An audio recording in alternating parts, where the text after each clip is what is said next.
The New York Knicks have made a sneaky good move, and this is absolutely perfect for the team, as the Knicks are bringing in someone that is going to seriously help this team going forwards, specifically in regards to the future stars of this Knicks roster. Guys like Mikal Bridges and Mohamed Diawara and Dink Pate now are about to see their ceilings raised in a huge move made by the Knicks earlier today, and we're going to jump in, explain what that move is, all the positives that it's going to have with the team going forwards, and much more as well. But guys, before we get into that, as usual, if you're part of that 57% that's not subscribed to Knicks Digest, make sure to subscribe for daily New York Knicks updates. We got a lot of great videos coming at you every single day that you do not want to miss out on. But with that being said, let's jump into it. There is a lot to go over on the Knicks right now, because look, as we know, the Knicks, they still have some moves to make in free agency. One of them is that veterans minimum deal that there's been a bunch of guys linked to, specifically after knowing that Ben Simmons is not going to be signed by the Knicks. There has been some discussion on who the Knicks are evidently going to go with for that final roster spot. There's been a few names that have been around. I mean, Malik Beasley's decision is coming soon, and the Knicks are interested in him and have likely offered him a contract, which would just be the veterans minimum as it's all they could afford. But they also have all those two-way contracts and that rookie deal still left open, and those are obviously going to go to all young players in the NBA. With that being said, the Knicks need to figure out what they're going to do with these young players and how they can continue to develop, despite the fact that their sole focus is on creating a championship team, and they just did that with this guy right here. As Ian Begley was the first to reveal that the New York Knicks are expected to hire St. Joe's head coach Billy Lange to oversee New York Knicks player development, league sources say. Now, Lange has won at St. Joe's. He has coached at Villanova under Jay Wright. He was an assistant in Philly for several years during the process, overseeing player development there and being involved in the offense. Now, on top of that, as Begley mentioned, St. Joe's regular season win totals increased from 6 to 22 in Lange's 6 years as head coach.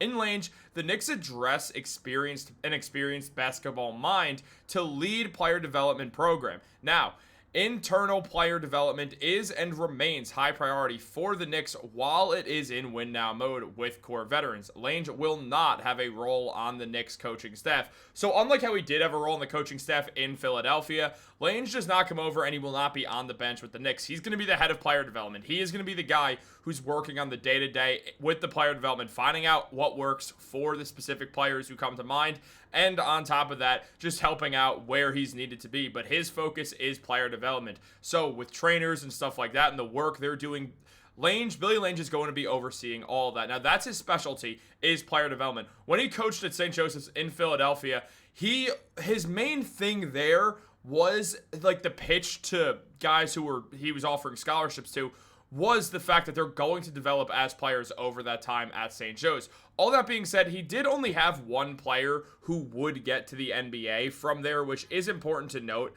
But when it comes down to things, we do know that Billy Lange is a talented guy. I mean, he didn't have the most success about St. Joe's, but he was there for a while. He oversaw at least some of the time where guys like Joel Embiid and Ben Simmons were there. And player development definitely is his strong suit. That was his whole recruitment speech, really. And although he only had one draft pick in his tenure, in Rasheer Fleming, he was a talented coach at St. Joe's. St. Joe's doesn't always get the top tier of talent. Their best player in history is Jameer Nelson, who had a great college career, but at the end of the day, he isn't someone... The St. Joe's is not really getting these top tier talents right now, so that's not fully on Lange at all. But when you look at Lange, he is someone to be excited about going forward, specifically regarding all these Knicks young players that are there. Guys like Mikal Bridges, like Mohamed Diawara, and like Dink Pate. All of them are viewed as guys right now with super high ceilings, but they still need to find their way. I mean, obviously, Mikal has played in the NBA right now, and we saw Mohamed Diawara play in the Summer League. Now, Diawara, who we're going to talk about first, just because he was the draft pick this year by the Knicks, he put up 7 points per game with 5.2 rebounds and 2 assists with a steal in the Summer League. He only shot around 40% from the field and under 20% from three. But at the end of the day, Diawara is viewed as someone who will be able to really start cracking that potential as time goes on. Diawara is a talented player. It's just a matter of really finding his groove with the Knicks and finding what is best for Mohamed Diawara going forwards.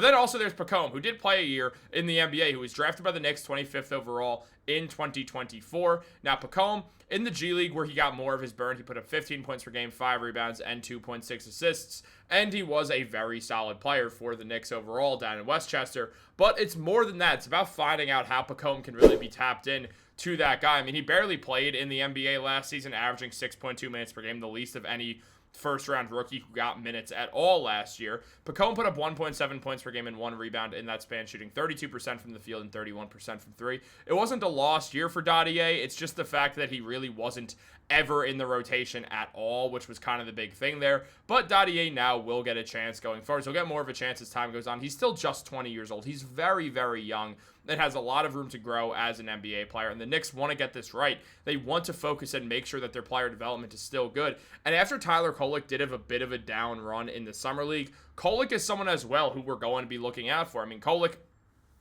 he put up 2 points per game last season with 2 assists. When he got over 15 minutes of action, he was actually averaging around 7 assists per game, though that was only under like an 8-game stretch or so when all of Jalen Brunson, Deuce McBride, and Cameron Payne were injured, and it was DeLon Wright and Tyler Kolek running the point guard duties. Now, Kolek only shot 33% from the field and 30% from 3, but again, very limited minutes, barely played at all under Tom Thibodeau, unsurprisingly. So, with all that in mind, obviously, it is something to consider. I mean, Pacome, he played in the G League a bit. He played again in the G League, and his numbers were not great by any means. He still struggled a bit with that efficiency, but he did put up 12 points and 3.5 rebounds with 1 assist.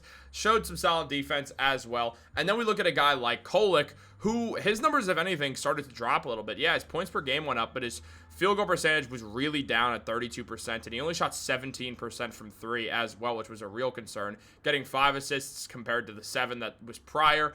So Kolek did not exactly have his best run in the G League as well, causing some concern. So now Lange comes in, and he's going to have a huge role trying to get these guys really back to what can be a very talented NBA player, and they both have a lot of time to do that. Then we also look at a guy like Dink Pate, who's likely to get a 2-way contract from the Knicks. Pate appeared in around 17.5 minutes per game over the 5 games he played in the summer league with the Knicks, and he averaged around 10 points per game and 6.5 rebounds with 3 assists. Pate showed his guard skills at 6'8" with a lot of bounce and also shot 50% from 3.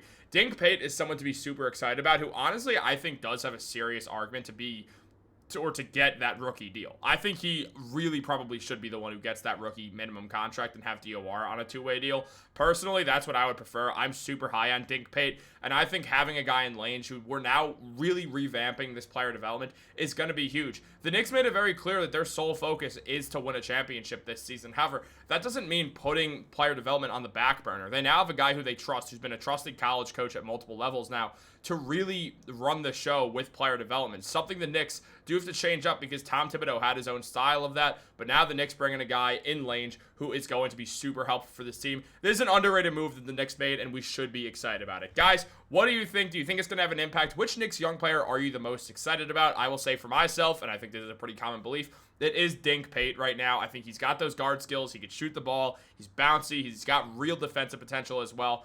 Give Dink Pate that contract and let Lange work with all these guys. Have a great day. Like, subscribe, turn on post notifications. This video was kind of a mess in the beginning. I could not get my words out. I apologize for that. But I hope you enjoyed anyway. Thanks for watching. Go Knicks.